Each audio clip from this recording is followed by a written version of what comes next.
Hello everyone, today we will discuss chapter 19 of Modern History Spectrum, Civil Disobedience Movement and Roundtable Conferences. So, the idea of civil disobedience was basically inspired by the writing of David Thoreau. And in 1929, we also see Great Economic Depression. So, now we will discuss Calcutta Session of Congress. In Calcutta session जो कि Motilal Nehru ji preside कर रहे थे कांग्रेस का दिसंबर 1928 में, that are Nehru report, जिसमें Nehru report को approve कर दिया गया था। बट वहीं पे जो यंगर एलिमेंट थे, जवाहरलाल नेहरू, सुभाष चंद्र बोस, सत्यमूर्ति, वो एक्सप्रेस करते हैं अपना dissatisfaction with the dominion status as the goal of Congress. और वो क्या डिमांड करते हैं? पूर्ण स्वराज और complete independence as its goal. फिर हम यहाँ पे इरविन डिक्लेरेशन देखते हैं, कब हुआ था? 31 अक्टूबर 1929 में। तो इसको दीपावली डिक्लेरेशन भी बोला जाता है। इससे पहले साइमन कमीशन अपनी रिपोर्ट को पब्लिश करती, उससे पहले इरविन जो है, लॉर्ड इरविन, उन्होंने इरविन डिक्लेरेशन निकाला कब? 31 अक्टूबर 1929। इसका पर्पस क्या था? ताकि वो जो फेथ है गवर्नमेंट के ऊपर उसे रीस्टोर कर सकें। हाउएवर, ये जो इरविन डिक्लेरेशन था, इसका कोई टाइम स्केल नहीं था कि कब तक जो है डोमिनियन स्टेटस प्रोवाइड किया जाएगा। तो जिसकी वजह से इसको भी, जो कांग्रेस है, इसको भी एक्सेप्ट नहीं किया। और लॉर्ड इरविन ने इसमें प्रॉमिस किया कि जो राउंड टेबल कॉन्फ्रेंस है after Simon commission submitted report की जाएंगी, जब साइमन कमीशन अपनी रिपोर्ट सबमिट कर देगा। अब हम दिल्ली मैनिफेस्टो के बारे में पढ़ते हैं, जो कि 2 नवंबर 1929 में एक कॉन्फ्रेंस हुई थी नेशनल लीडर्स के, जहाँ पे इशू किया गया था Delhi manifesto, which forward certain condition for attending the round table conference. तो गांधी जी मोतीलाल नेहरू जी के साथ में और अदर पॉलिटिकल लीडर्स के साथ में लॉर्ड इरविन से मिलते हैं दिसंबर 29 में। बट जो वाइसरॉय इरविन है वो रिजेक्ट कर देता है demand put forward in the Delhi manifesto. कौन कौन सी डिमांड? कि इमीडिएट डोमिनियन स्टेटस होना चाहिए और एमनेस्टी टू पॉलिटिकल प्रिजनर। अब हम देखते हैं लाहौर कांग्रेस का जो सेशन था वो, और पूर्ण स्वराज। तो फर्स्ट टाइम जवाहरलाल नेहरू कांग्रेस के सेशन को प्रेसाइड करते हैं, जो कि लाहौर सेशन होता है कब? दिसंबर 1929 में। इसमें कुछ मेजर डिसीजन लिए जाते हैं, जैसे कि राउंड टेबल कॉन्फ्रेंस को बाइकआउट किया जाएगा, कंप्लीट इंडिपेंडेंस डिक्लेयर किया गया एज द एम, मतलब एम ऑफ द कांग्रेस। फिर जो कांग्रेस वर्किंग कमेटी है उनको ऑथराइज कर दिया गया कि वो लॉन्च करेंगे सिविल डिसोबीडियंस मूवमेंट को, जो कि इंक्लूड करता है नॉन पेमेंट ऑफ टैक्सेस। और जितने भी मेंबर थे लेजिस्लेचर के, उनको कहा गया कि आपको रिज़ाइन करना है अपनी सीट्स को। तो यहीं पे हम देखते हैं ये जो काउंसिल एंट्री पॉलिटिक्स जो स्वराजिस्ट की थी, वो भी एंड हो जाती है with Lahore Congress session in 1929। फिर 26 जनवरी 1930 को फिक्स्ड डेट कर दिया गया फॉर फर्स्ट इंडिपेंडेंस और स्वराज डे, और ये हर जगह मनाया गया कब तक? 1947 तक। नेक्स्ट हम देखते हैं दिसंबर 31 1929 को मिडनाइट में रावी रिवर के पास में जो जवाहरलाल नेहरू हैं, वो ट्राई कलर जो प्रेजेंट फ्लैग है उसको अडॉप्ट करते हैं और उसे होस्ट करते हैं, और एक स्लोगन देते हैं, इनकलाब जिंदाबाद। ये स्लोगन किसने दिया था? ये उर्दू पोएट जो हैं मौलाना हसरत मोहानी, 1921 में इन्होंने दिया था। और ये फेमस किसकी वजह से हुआ था? भगत सिंह की वजह से। नेक्स्ट हम देखते हैं Gandhi 11 demand to carry forward the mandate given by the Lahore Congress. Gandhi 11 demand जो है गवर्नमेंट को देते हैं, gave an ultimatum of 31 January कि आप तब तक हमारी ये 11 डिमांड को फुलफिल करो, वरना हम अपना सिविल डिसोबीडियंस मूवमेंट करेंगे। तो ये जो डिमांड थी ये भी गवर्नमेंट ने रिजेक्ट कर दी। अब हम इन डिमांड्स के बारे में पढ़ते हैं कि ये कौन कौन सी डिमांड थी। जैसे रिवेन्यू को, आपको जो रिवेन्यू डिमांड है उसे 50% डिक्रीज़ कर दो। मिलिट्री एक्सपेंडिचर, एडमिनिस्ट्रेटिव एक्सपेंडिचर है उसे भी आप डिक्रीज़ करो। फिर बात करते हैं अबॉलिशन ऑफ सॉल्ट टैक्स। फिर बात करते हैं एक्सेप्ट पोस्टल रिजर्वेशन बिल। तो ये कुछ डिमांड थी गांधी जी की। With no positive response forthcoming from the government of these demand, तो जो कांग्रेस वर्किंग कमेटी है invested Gandhi ji to launch civil disobedience movement. तो अब सिविल डिसोबीडियंस मूवमेंट लॉन्च किया जाता है। तो ये डांडी मार्च स्टार्ट की जाती है कब? 12 मार्च से लेके 6 अप्रैल 1930 तक। 2 मार्च 1930 को गांधी जी वाइसराय को अपना इन्फॉर्म करते हैं कि हमारा ये प्लान ऑफ एक्शन है। उसी के अकॉर्डिंग गांधी जी 78 मेंबर्स के साथ में सांबरमती आश्रम जो है वहाँ से अपनी डांडी मार्च जो है उसको स्टार्ट करते हैं, headquarter in Ahmedabad to Gujarat. और ये कितने माइल की थी? 240 माइल्स की, और कहीं कहीं पे 241 माइल्स भी है। On reaching the coast of Dandi, वहाँ पे जो सॉल्ट लॉ है उसको गांधी जी वायलेट करते हैं bye collecting salt from the beach. ये एक हिस्टोरिक मार्च थी जिसने सिविल डिसोबीडियंस मूवमेंट कब बिगिन की जाती है, कब स्टार्ट की जाती है? 12 मार्च। 6 अप्रैल को गांधी जी पहुँचते हैं और 5 अप्रैल को पहुँचते हैं, और 6 अप्रैल को सॉल्ट लॉ को वायलेट करते हैं। फिर गांधी जी कुछ हाथ में सॉल्ट लेते हैं और ये मार्च को ख़त्म करते हैं। इसी वजह से जो गांधी जी हैं उनको 4 मई 1930 में अरेस्ट कर लिया जाता है यावाड़ा जो जेल है पूना में, वहाँ पे। और इस टाइम पे जिस टाइम पे उनको अरेस्ट किया जाता है वो कहाँ पे थे, सोलापुर में। ये 24 डेज़ की मार्च थी। नेहरू को भी, जवाहरलाल नेहरू जो हैं, उन्हें अप्रैल 1930 में अरेस्ट किया जाता है। जब गांधी जी को अरेस्ट कर लेते हैं 4 मई 1930 में, तो ये जो सिविल डिसोबीडियंस मूवमेंट है ये कौन चला रहा था, अब्बास तैयब जी जो हैं इस मूवमेंट को लीड करते हैं। इसी टाइम पे जो आचार्य विनोबा भावे हैं वो भी फर्स्ट टाइम अरेस्ट होते हैं। नेक्स्ट हम बात करते हैं सत्याग्रह एट डिफरेंट प्लेसेस। तो तमिलनाडु में हमारा रम्यम मार्च निकलती है अप्रैल 1930 में। जो राजगोपालचारी जी हैं वो त्रिचुनापल्ली में ऑर्गेनाइज करते हैं मार्च को to Vedaranyam on the Tanjore coast to break salt law. हम यहाँ पे देखते हैं जो कमला देवी चट्टोपाध्याय जी हैं वो गांधी जी से रिक्वेस्ट करती हैं कि विमेंस को भी अलाउ कर दिया जाए प्रोटेस्ट में पार्टिसिपेट करने के लिए। तो जिसकी वजह से जैसे सरोजनी नायडू हैं, राजकुमारी अमृत कौर हैं, ये कुछ फीमेल और विमेन हैं जो कि सिविल डिसोबीडियंस मूवमेंट में पार्टिसिपेट करती हैं। और ये फर्स्ट मेजर मास मूवमेंट था जिसमें विमेंस ने बढ़ चढ़ के पार्टिसिपेट किया था। फिर हम एक मालाबार में भी देखते हैं जहाँ पे के कल्पन जो कि नयर कांग्रेस लीडर हैं वो फेम्ड फॉर अपने वैक्यूम सत्याग्रह के लिए, वो भी सॉल्ट मार्च को ऑर्गेनाइज करते हैं। फिर पी कृष्ण पिल्लई जो कि फ्यूचर फाउंडर हैं केरला कम्युनिस्ट मूवमेंट के, वो हीरोइकली क्या डिफेंड करते हैं नेशनल फ्लैग को in the face of police lathi charge on Calicut beach November 1930 में। नेक्स्ट हम उड़ीसा में देखते हैं कि जो गोपाल बंधु चौधरी जी हैं, गांधीयन लीडर हैं, वो भी सॉल्ट सत्याग्रह करते हैं, proved effective in coastal region of Balasore, Cuttack and Puri. Next Bengal में हम देखते हैं कि बंगाल कांग्रेस के जो दो फैक्शन थे, सुभाष बोस और हमारे JM सेनगुप्ता, वो भी इन्वॉल्व होते हैं कलकत्ता कॉरपोरेशन इलेक्शन में। फिर हम यहाँ पे सोलापुर महाराष्ट्र में देखते हैं कि जगह जगह पर पहले गवर्नमेंट को इस्टेब्लिश किया जाता है। फिर हम कुछ वॉलंटियर ग्रुप्स को भी देखते हैं जैसे प्रभात पेरीज, वानर सेनास, मंजरी सेना, ये कुछ वॉलंटियर ग्रुप इस टाइम पे बनते हैं। फिर हम बिहार में देखते हैं कि जो चंपारण और सहारन है ये फर्स्ट 2 डिस्ट्रिक्ट बनते हैं जहाँ पे सॉल्ट सत्याग्रह स्टार्ट होता है।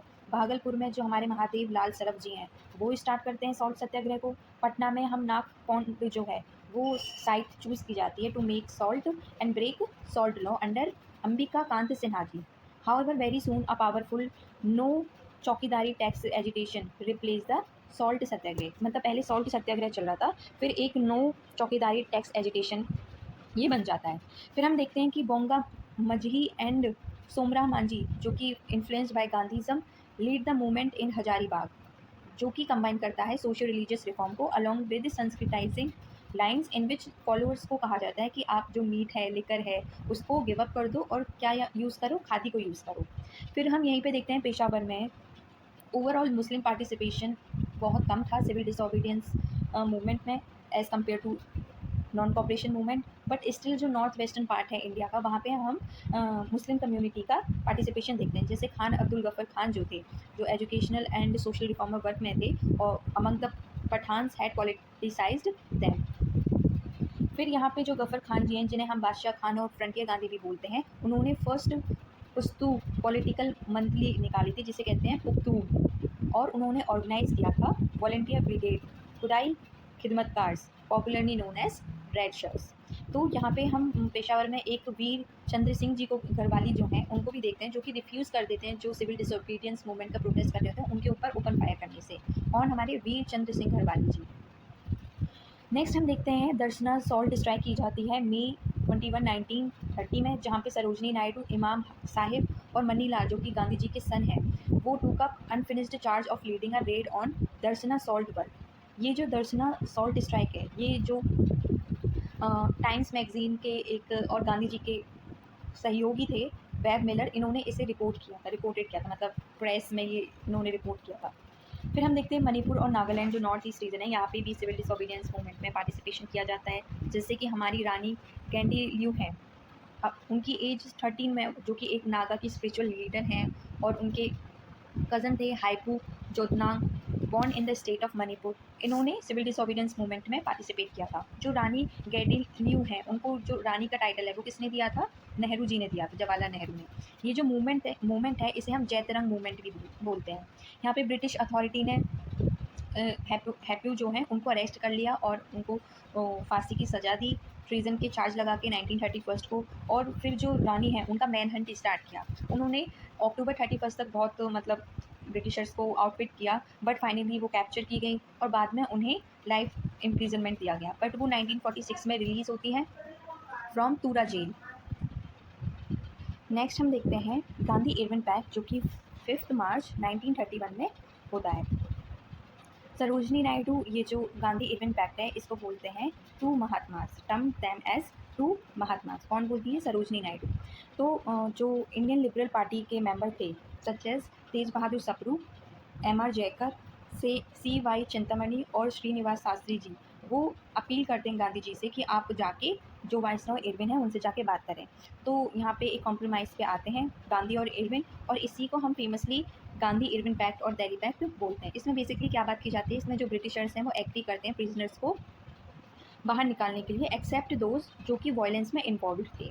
फिर यहाँ पे जो विड्रॉल ऑफ ऑर्डिनेंस को प्रमोलगेट किया जाता है in connection with civil disobedience movement. Next जो कांग्रेस है वो गांधी इरविन पैक्ट में ही एग्री करती है कि वो जो राउंड टेबल कॉन्फ्रेंस, जो फर्स्ट राउंड टेबल उन्होंने बाइकआउट कर दी थी, लेकिन गांधी इरविन पैक्ट के बाद में वो सेकेंड राउंड कॉन्फ्रेंस में इन्वॉल्व होते हैं।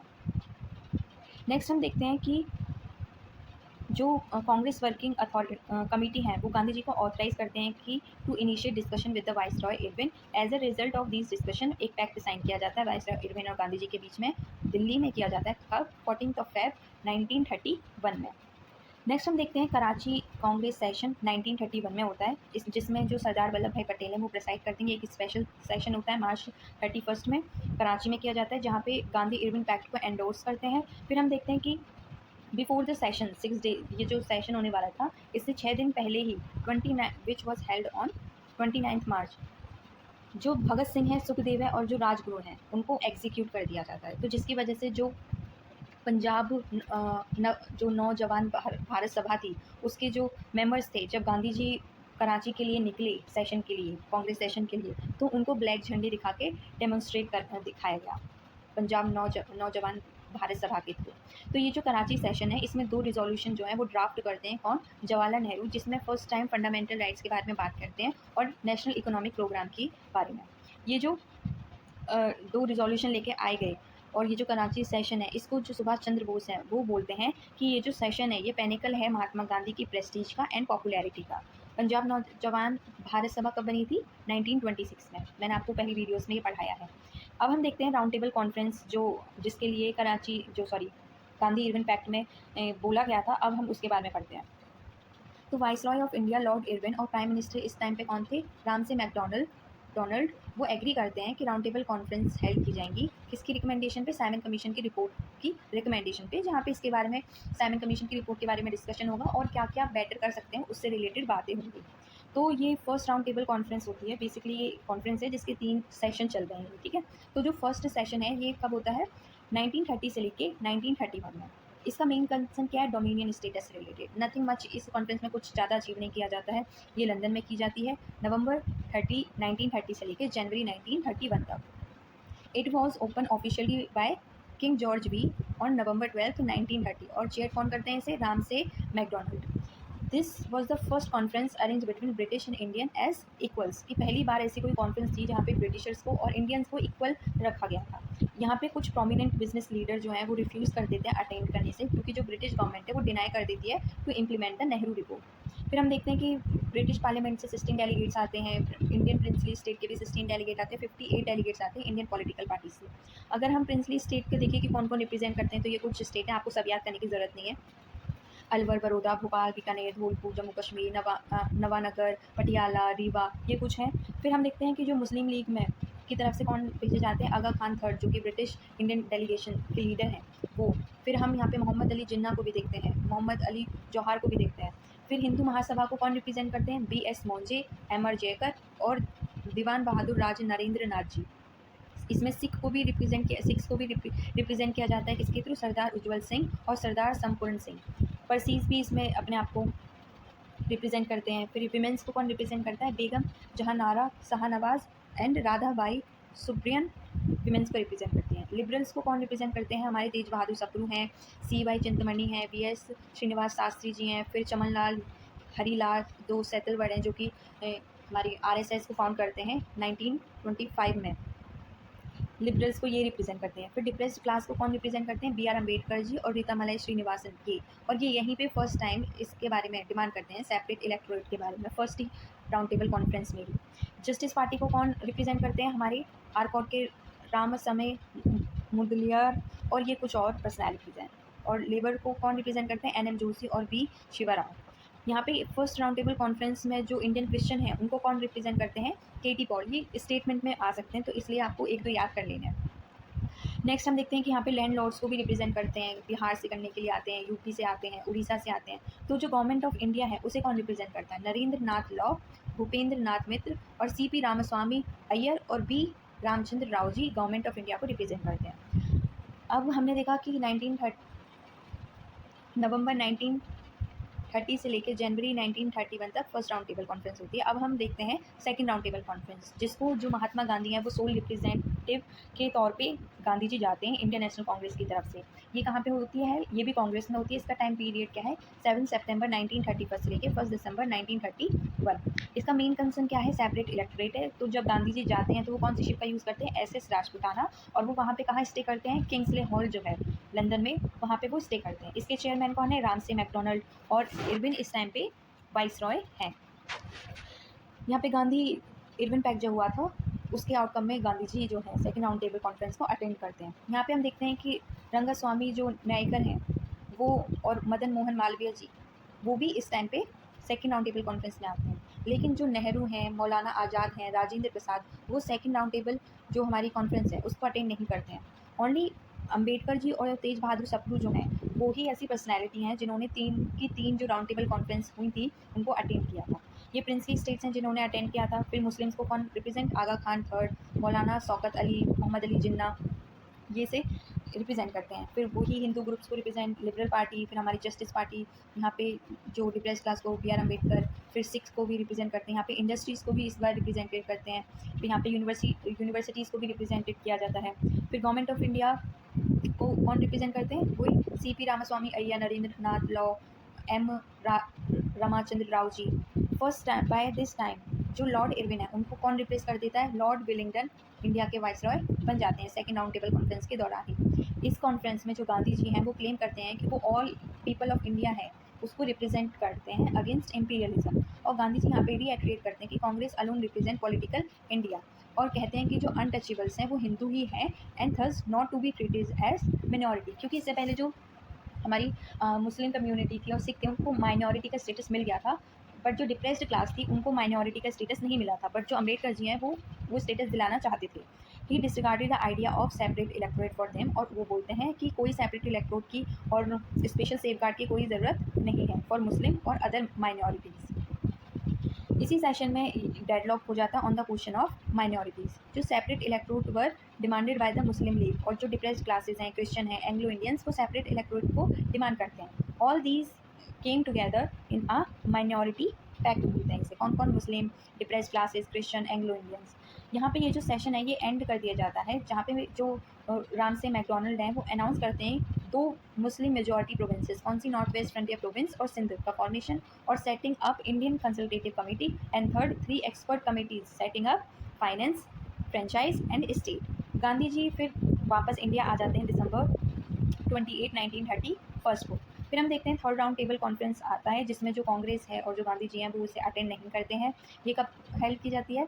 ये नवंबर 1932 से लेकर दिसंबर 1932 तक हेल्ड की जाती है। इंडियन नेशनल कांग्रेस और गांधी जी इसे अटेंड नहीं करते हैं, बट जो हमारे अम्बेडकर जी हैं वो इसे अटेंड करते हैं। गांधी, जिन्ना, लेबर पार्टी ऑफ ब्रिटेन इसे पार्टिसिपेट नहीं करते हैं। वहीं पे एट दैट टाइम जो रामसे मैकडोनल्ड हैं जो प्राइम मिनिस्टर हैं ब्रिटेन के, और जो लॉर्ड विलिंगटन है जो कि नए वाइसरॉय बन गए हैं इंडिया के।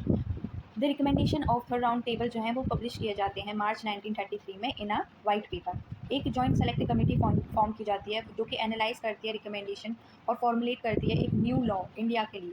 एंड दैट कमेटी जो ये न्यू जॉइंट सेलेक्ट कमेटी है वो एक ड्राफ्ट बिल इन फरवरी 1935 में लेके आती है जो कि एनफोर्स किया जाता है as government of India act 1935 in July 1905 में। तो गवर्नमेंट ऑफ इंडिया एक्ट 1935 का बेस क्या है? जो थर्ड राउंड टेबल में वाइट पेपर पब्लिश किया जाता है वो। अब हम देखते हैं सिविल डिसोबीडियंस मूवमेंट को रिज्यूम करने की कोशिश की जाती है जब महात्मा गांधी वापस आते हैं। और सेकेंड राउंड टेबल कॉन्फ्रेंस के फेलियर के बाद में, तो जो कांग्रेस वर्किंग कमेटी है वो 29 दिसंबर 91 को डिसाइड करती है कि हम रिज्यूम करेंगे सिविल डिसोबीडियंस मूवमेंट को। After Congress working committee decide करती है, तो जो वाइसरॉय विलिंगडन है वो रिफ्यूज़ कर देते हैं गांधी जी से मिलने के लिए 31 नवंबर, जब मतलब परमिशन लेने के लिए गए होंगे अपने एक्शन प्लान ऑफ एक्शन को बताने के लिए, तो जो विलिंगडन है वाइसरॉय वो रिफ्यूज़ कर देते हैं कि वो गांधी जी से नहीं मिलेंगे, जिसकी वजह से जो है 4 जनवरी 1932 को गांधी जी को अरेस्ट कर लिया जाता है और अप्रैल 94 में Gandhi ji decided to withdraw the civil disobedience movement. अब हम कम्युनल अवार्ड के बारे में और पूना पैक्ट के बारे में पढ़ेंगे। तो कम्युनल अवार्ड कौन अनाउंस करते हैं? जो ब्रिटिश के पीएम हैं रामसे मैकडोनल्ड 16 अगस्त 1932 में वो कम्युनल अवार्ड को अनाउंस करते हैं based on the findings of the Indian franchise जो committee also called Lothian committee, उसके बेसिस पे कम्युनल अवार्ड को अनाउंस किया जाता है, जहाँ पे वो स्टैब्लिश करते हैं separate electorates and reserve seat for minorities. इसमें किसके बारे में? बेसिकली ये डिप्रेस्ड क्लासेस के बारे में, क्योंकि मुस्लिम और जो सिख हैं उनको तो पहले ही मिनॉरिटी का स्टेटस मिल गया है। तो जो कम्युनल अवार्ड है इसमें किसको दिया जाता है? डिप्रेस्ड क्लासेस को ग्रांट किया जाता है। फिर ये जो अवार्ड है ये अकॉर्ड करती है separate electorate for Muslim, European, Sikhs, Indian Christian, Anglo-Indians, depressed classes and even to Marathas for some seats in Bombay। लेकिन जो बुद्धिस्ट हैं उनको कोई सेपरेट इलेक्टोरेट नहीं मिलता है। सेकेंड राउंड टेबल कॉन्फ्रेंस जो कि लंदन में हुई थी, वहाँ पे जो अम्बेडकर जी हैं वो बेसिकली रेज करते हैं इशू सेपरेट इलेक्टोरेट। वैसे उन्होंने फर्स्ट राउंड टेबल कॉन्फ्रेंस में भी रेज किया था, but second round table conference में भी करते हैं। Earlier in the conference Ambedkar जो है had attempt to compromise with Gandhi ji on reserve seat in common electorate, but जो गांधी जी हैं वो डिक्लेयर कर देते हैं हिमसेल्फ कि वो सोल रिप्रेजेंटेटिव हैं ऑफ ऑप्रेस्ड मासेस, और जो अम्बेडकर जी का प्रपोजल था उसको रिजेक्ट कर देते हैं और डिनाउंस करते हैं कि अदर डेलीगेट एज अनरिप्रेजेंटेटिव। वो बोलते हैं कि जो डिप्रेस्ड क्लासेस हैं वो कोई अलग नहीं है, वो विद इन हिंदूज़ में ही आते हैं, तो अगर हम ऐसा उनको सोल अलग से हम उनको रिप्रेजेंट करेंगे उनको, तो वो क्या करेगा, जो सोसाइटी है उसको डिवाइड वाला जो सीन होगा वो हो जाएगा। तो इसलिए गांधी जी उसके लिए मना करते हैं। तो फर्दर गांधी जी अटेम्प्ट करते हैं to strike a deal with Muslim कि अगर आप उन गांधी जी को वो सपोर्ट करेंगे तो वो मुस्लिम को मतलब गांधी जी को सपोर्ट करेंगे vote against separate electorate for depressed class, तो गांधी जी उनकी डिमांड को कंसीडर करेंगे। फिर हम देखते हैं कि जो पूना पैक्ट है जहाँ पे जो गांधी जी हैं वो डिमांड करते हैं कि डिप्रेस्ड क्लासेस भी इलेक्टेड थ्रू जॉइंट इलेक्टोरेट, उनको सेपरेट इलेक्टोरेट की जरूरत नहीं है, and if possible a wider electorate through universal franchise while expressing no objection to the demand for larger number of reserve seat, कि उनको रिजर्व सीट दे दी जाए, उससे उनको कोई फ़र्क नहीं है, मतलब गांधी जी को उससे कोई प्रॉब्लम नहीं है, बस वो चाहते हैं कि सेपरेट इलेक्टोरेट ना हो, भले ही डिप्रेस क्लास भी elected through joint electorate. And to press his demand, और इसी डिमांड को मनवाने के लिए गांधी जी जो है इनफाइनाइट फास्ट पे चले जाते हैं सितंबर 20, 1932, जब वो यरवड़ा जो जेल है पुणे में वहाँ पे वो इनफाइनाइट फास्ट पे चले जाते हैं। बट जो बी आर अम्बेडकर हैं वो now B R Ambedkar, MC Raja और Madan Mohan Malviya together to hammer out compromise contain in the Poona pact. यहाँ पे जो मदन मोहन मालवीय जो है वो हिंदू क्लास की तरफ से और अम्बेडकर जी जो डिप्रेस्ड क्लासेस के बिहाफ में पूना पैक्ट को साइन करते हैं, कब? सितंबर 24, 1932 में। और जो पूना पैक्ट है वो अबेंडन कर देता है the idea of separate electorate for the depressed classes. इसी में बात ये जब सेपरेट इलेक्टोरेट को मना कर दिया जाता है और अमेंडन कर दिया जाता है इस आइडिया को, बट यहाँ पे बात किया जाता है कि जो डिप्रेस्ड क्लास हैं उनको एडिक्वेट रिप्रेजेंटेशन मिलेगा कहाँ? लोकल बॉडीज़ और सिविल सर्विसेज में। फिर जो इनका सीट है रिजर्व कर दी जाती हैं, इंक्रीज़ कर दी जाती हैं from 71 to 147 in provincial legislature, और 18% इनको टोटल रिप्रेजेंटेशन मिलता है सेंट्रल लेजिस्लेचर में।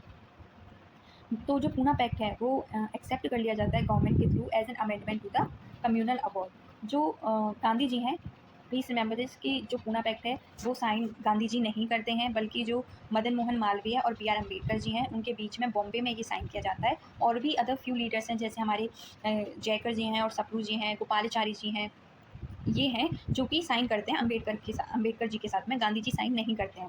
नेक्स्ट हम देखते हैं जब ये सब हो जाता है इसके बाद जो गांधी जी हैं वो उनका फोकस जो है वो हरिजन के अपलिफ्टमेंट की तरफ वो फोकस करते हैं। तो Gandhi ji Harijan campaign and thoughts on caste, तो जब वो जेल में होते हैं गांधी जी सेटअप करते हैं all India anti touchable league, जिसके फर्स्ट प्रेसिडेंट कौन होते हैं? JD बिड़ला। और ये कब बनाई जाती है? सितंबर 1932 में। और गांधी जी कौन सा वीकली हरिजन वीकली स्टार्ट करते हैं जनवरी 1933 में। फिर हम देखते हैं कि जब गांधी जी रिलीज़ कर दिए जाते हैं जेल से, तो गांधी जी शिफ्ट टू कर देते हैं जो उनका सत्याग्रह आश्रम है, कहाँ पे? वर्धा में। और वो ये कसम लेते हैं 1930 में कि वो सांबरमती आश्रम तब तक नहीं आएंगे जब तक स्वराज उनको नहीं मिल जाता। तो वर्धा से वो स्टार्ट करते हैं अपना हरिजन टूर जो है कंट्री का, वहाँ पे in the period November 1933 to July 1934, जहाँ पे 20,000 किलोमीटर वो कवर करते हैं और कलेक्ट करते हैं money for the newly setup Harijan Sevak Sangh, जिसको पहले क्या बोला जाता था, All India anti touchable league, उसको आप क्या बोलते हैं, हरिजन सेवक संघ। और प्रोपोगेट करते हैं removal of untouchability in all it's form. फिर गांधी जी बोलते हैं अनटचेबिलिटी को मतलब बताने के लिए, क्योंकि बेसिकली तब लोग शास्त्रा और इन सब पे बिलीव करते, तो अपनी बात को रखने के लिए, उसे जस्टिफाई करने के लिए वो बोलते हैं कि शास्त्रास जो हैं वो अनटचेबिलिटी को सैंक्शन नहीं करते हैं, और अगर वो करते भी हैं तो हमें वो इग्नोर करना चाहिए as it is against human की डिग्निटी। फिर गांधी जी बोलते हैं कि हिंदुइज्म जो है डाइज इफ अनटचेबिलिटी लिव्स, कि जब तक अनटचेबिलिटी जो रहेगी तब तक जो हिंदुइज्म है वो डाई हो जाएगा। और फिर बोलते हैं कि untouchability has to die, untouchability को मरना होगा अगर हिंदुइज्म को जीना है तो। So that's it for today. Please like and subscribe my channel if you like my videos. जय हिंद, जय भारत।